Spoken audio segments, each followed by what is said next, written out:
کامیابی کے 4 اصول صرف 4 لائنوں میں۔ السلام علیکم مائی ڈیئر فرینڈس، کچھ چیزیں ہماری زندگی میں ایسی ہوتی ہیں جو کہ کرنے والی ہوتی ہیں، اور کچھ چیزیں ہماری زندگی میں ایسی ہوتی ہیں جو کہ ہمیں نہیں کرنی ہوتی، اور جو چیزیں کرنے والی ہوتی ہیں ان کو تو ہم کبھی بھی کسی وقت بھی کر کے سکسیس کو اچیو کر سکتے ہیں، اور پھر یوں کہہ سکتے ہیں ماشاءاللہ، واہ جی واہ، سبحان اللہ۔ اور کچھ چیزیں انسان کی زندگی میں ایسی ہوتی ہیں جو کہ نہیں کرنے والی ہوتی، اور اگر انسان ان کو کبھی کر لے تو پھر مارو۔ اسی لیے کہا جاتا ہے کہ کبھی کبھار کامیاب انسان بھی آپ کو وہ چیز نہیں سکھاتا جو کہ ایک ناکام انسان سکھا دیتا ہے۔ اس ویڈیو میں آپ کو 4 چیزیں وہ بتاؤں گا جو کہ آپ نے نہیں کرنی ہیں۔ آئیے بڑھتے ہیں پہلی کوٹیشن کی طرف۔ اپنا راز کسی کو مت بتاؤ، کیونکہ اگر آپ اپنے راز کو راز نہیں رکھ سکے تو آپ دوسرے سے کس طرح توقع کر سکتے ہیں؟ یس مائی ڈیئر فرینڈس، کہ جب آپ کا اپنا راز ہے آپ خود ہی اس کی حفاظت نہیں کر سکے تو آپ دوسرے سے کس طرح ایکسپیکٹ کر سکتے ہیں کہ وہ آپ کے سیکرٹ کو سیکرٹ رکھ سکے گا؟ اور کامیابی کے راستے میں جو آپ کے دشمن ہوتے ہیں وہ جب بھی آپ کو گرانے کی کوشش کریں گے تو سب سے پہلے آپ کی عزت کو گرانے کی کوشش کریں گے، اور انسان کی عزت رسپیکٹ کس ٹائم گرتی ہے؟ جب اس کے شرمناک راز سیکرٹ سامنے آتے ہیں۔ سب سے پہلی لائن کوٹیشن کہ اپنا راز کسی کو مت بتائیں۔ آئیے بڑھتے ہیں دوسری کوٹیشن کی طرف۔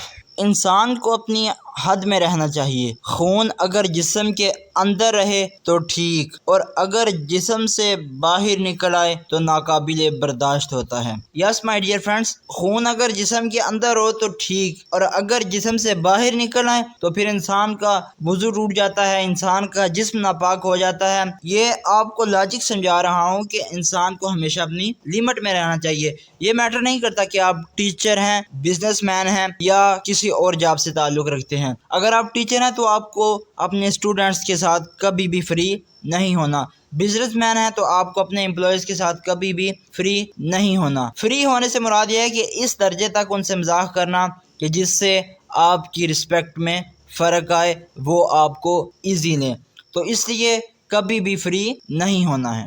اگر آپ ایک مرتبہ فری ہوگے تو آپ ساری زندگی ان سے رسپیکٹ عزت کروانے کی کوشش کرتے رہیں گے، لیکن آپ ناکام رہیں گے۔ تو آئیے بڑھتے ہیں نیکسٹ کوٹیشن کی طرف۔ 100 جگہ پر 1 فٹ کا گڑھا کھودنے سے پانی نہیں ملتا، لیکن ایک گڑھا 100 فٹ کا کھودنے سے پانی مل جاتا ہے۔ دوستو یہ کوٹیشن ہے فوکس کے حوالے سے، کہ انسان اگر 100 جگہ پہ فوکس رکھے گا تو فائدہ نہیں ہے، ہمیشہ ایک جگہ پر فوکس کرنا چاہیے۔ اور جو پہلے 2 چیزیں میں نے آپ کو بیان کی کہ آپ نے راز نہیں بتانا، فری نہیں ہونا، تو تھرڈ سٹیپ یہ ہے کہ جب آپ کوئی جاب کر رہے ہوں یا کوئی بزنس کر رہے ہوں تو آپ نے اسی پہ فوکس کر کے کیا کرنا ہے؟ ورک کرنا ہے، اور آپ نے اسی کو گرو کرنے کی کوشش کرنی ہے۔ تو اس لیے جب بھی آپ کوئی جاب لگ جائیں تو آپ نے فوکس اپنا ایک طرف رکھنا ہے۔ آئیے بڑھتے ہیں نیکسٹ کوٹیشن کی طرف۔ اگر آپ غیر ضروری چیزیں خریدیں گے تو ایک وقت آئے گا کہ آپ کو ضرورت والی چیزیں بھی بیچنی پڑیں گی۔ Yes my dear friends, if you buy unnecessary things, there will come a time when you will have to sell the things you need.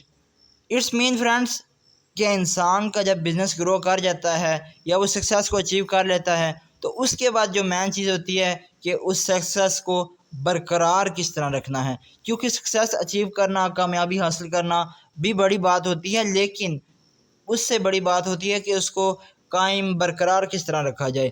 تو اس لیے یہ ضروری ہے کہ جب بھی آپ سکسیس اچیو کر لیں یا تھوڑا بہت آپ انکم کرنا شروع کر لیں تو اس کے بعد ضروری ہے کہ آپ اسپینڈ تھرفٹ نہ بنیں، فضول خرچ نہ بنیں۔ اسی لیے یہ میں نے یہ کوٹیشن بیان کی کہ انسان جب غیر ضروری چیزیں خریدنا شروع کر دیتا ہے تو ایک وقت آتا ہے کہ جب اس کو ضرورت والی چیزیں بھی بیچنی پڑتی ہیں۔ اسی لیے کسی نے کہا تھا کہ ایک عام جاب کرنے والا انسان ہمیشہ یہ سوچتا ہے کہ وہ پیسہ کہاں خرچ کرے، اور ایک اچھا بزنس مین یہ سوچتا ہے کہ وہ پیسہ کہاں انویسٹ کرے۔